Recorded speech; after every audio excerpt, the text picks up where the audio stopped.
Me suele llamar la atención. O prefiero creer que sería exactamente igual. Sí, porque me suele llamar la atención que hay muchos jóvenes periodistas quienes dicen que pasan olímpicamente de la política, no les importa en absoluto. ¿Tanto miedo existe? Quizás no sea miedo, sino desinterés, ¿no?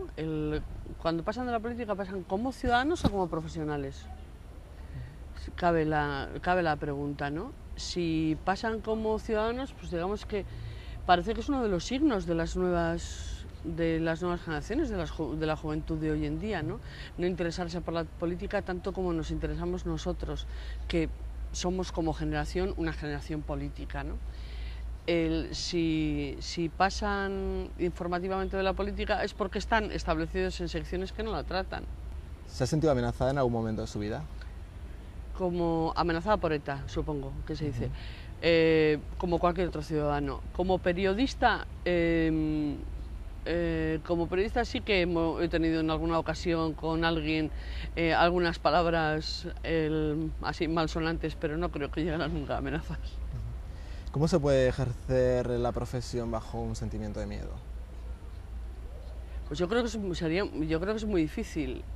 Es muy difícil porque seguramente los resultados de ese miedo son apenas perceptibles, pero muy dañinos para la profesión, porque el miedo, a lo mejor la forma que adopta en la concreción de la información que tenemos que hacer es la de la autocensura. Y ese es muy mal panorama, y sobre todo es un panorama que hace un flaco servicio a la sociedad a la que se está haciendo.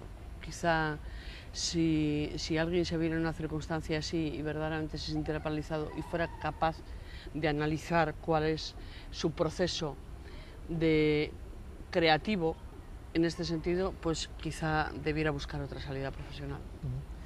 ¿Es usted de las personas que tratan de cambiar el mundo a través del periodismo? Sin ninguna duda, no solamente a través del periodismo, todos los días, en todo. El mundo está en evolución, cada vez estamos haciendo pequeñas aportaciones, pequeños cambios que seguramente no se notan para nada, pero claro que sí, claro que aspiro a construir a mi alrededor un mundo mejor y a vivir un mundo mejor y más alegre, sobre todo. Una de sus mayores preocupaciones gira en torno a la igualdad de las mujeres. Y de los hombres.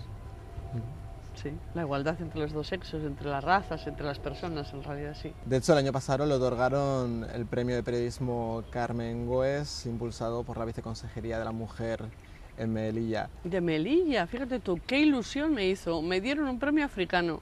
¿Premio africano? Melilla, aunque sea España, está en África. Es verdad, sí. No lo había pensado de esa forma, sí, sí. Pero sí. Él entregó un premio, o sea, un trabajo que se llamaba Entre Mujeres, en el que recopilaba algunas de las entrevistas que había publicado usted mismo en el diario El Correo. ¿En qué se basó a la hora de seleccionar los textos?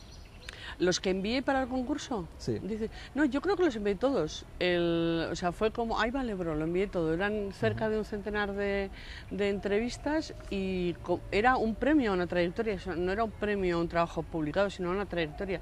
Y me pareció que se veía muchísimo más y que el jurado tendría después seguramente el buen criterio de seleccionar aquello que leía y no de no leerlo todo, como seguramente fue. O sea que las envié todas. Y allí había alguna entrevista de la cual todavía me siento muy contenta de haberla hecho y algunas otras que seguramente casi se me han olvidado. Por ejemplo, ¿alguna de las que más le ha gustado? A mí me encantó una entrevista a la cartera de correos de Nanclares de la Oca. Nanclares de la Oca es un pequeño pueblecito de Álava que está muy cercano a la cárcel, tiene 2000 y pico habitantes y esta mujer se sabía los nombres, apellidos y dirección de todos los ciudadanos de su pueblo. De los 2000 y pico. De los 2000. Impresionante. Es más, a veces, ahora ya no tanto, porque ella se quejaba de que las cartas que recibimos ahora siempre provienen de bancos. Pero, sin embargo, recordaba cómo había habido momentos en los que al abrir la saca, por el olor que llevaban las cartas, ya se sabía quién la recibía. Eso es poesía. Sí. ¿Cómo surgió esta sección en las páginas del diario? Ha sido una preocupación a quienes compartimos la sensibilidad de que la mujer debe ser referente también en los medios de comunicación y en la sociedad. y que su presencia es muy escasa comparando con la presencia de hombres en los medios de comunicación, siempre hemos querido llevar voces de mujeres. Seguramente no porque creamos que las mujeres van a decir cosas diferentes a las que dirían los hombres, pero simplemente para que se vean caras femeninas.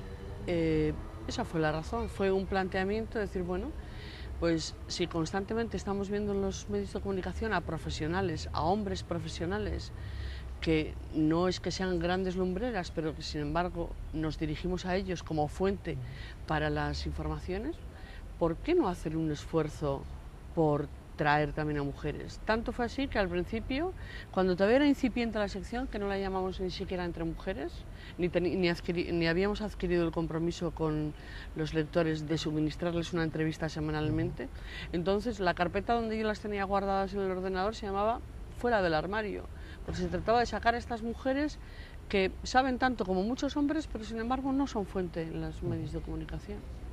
Ha tocado diferentes géneros periodísticos, ¿con cuál se ha sentido más cómoda? A mí me encanta el reportaje, me gusta muchísimo el reportaje, también me gusta muchísimo la entrevista.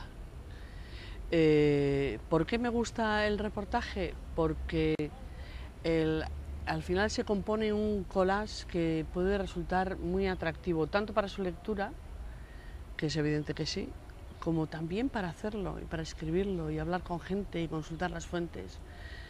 Y la entrevista también tiene su gracia, una gracia distinta, porque se trata de traer la voz de alguien. Y de la crítica te permite, la crítica televisiva que ejercí durante tanto tiempo, te permite unas libertades y te permite asomarte a los temas con un poquito de humor, y eso también me resultaba entretenido, divertido y grato finalmente. La información se está encontrando con nuevas dificultades, porque a pesar de que no exista una censura estricta, existen nuevas formas, pues, quizá de restringir en cierto modo la libertad. Cada vez está desgraciadamente más de moda las ruedas de prensa en las que no se permiten preguntas a los periodistas. Bueno, esto de las ruedas de prensa sin preguntas no siempre ha sido así, pero en realidad los intentos de poner límites a las informaciones en los medios de comunicación han existido siempre y existirán siempre. Digamos que eso es consustancial al ejercicio del periodismo. ¿Qué es noticia? Decimos los periodistas, noticia es aquello que alguien en algún lugar no quiere que se sepa. Luego siempre nos vamos a encontrar con dificultades para hacer la tarea. El problema de las ruedas de prensa en las que se presume que no va a haber preguntas es otro.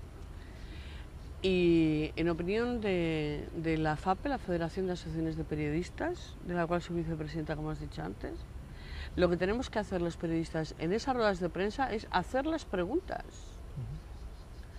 Porque en las ruedas de prensa, quienes dan las ruedas de prensa son personas, y quienes acudimos, los periodistas también somos personas. Y esas situaciones de tensión pueden resolverse finalmente a favor de la información y a favor del derecho de la ciudadanía a la información.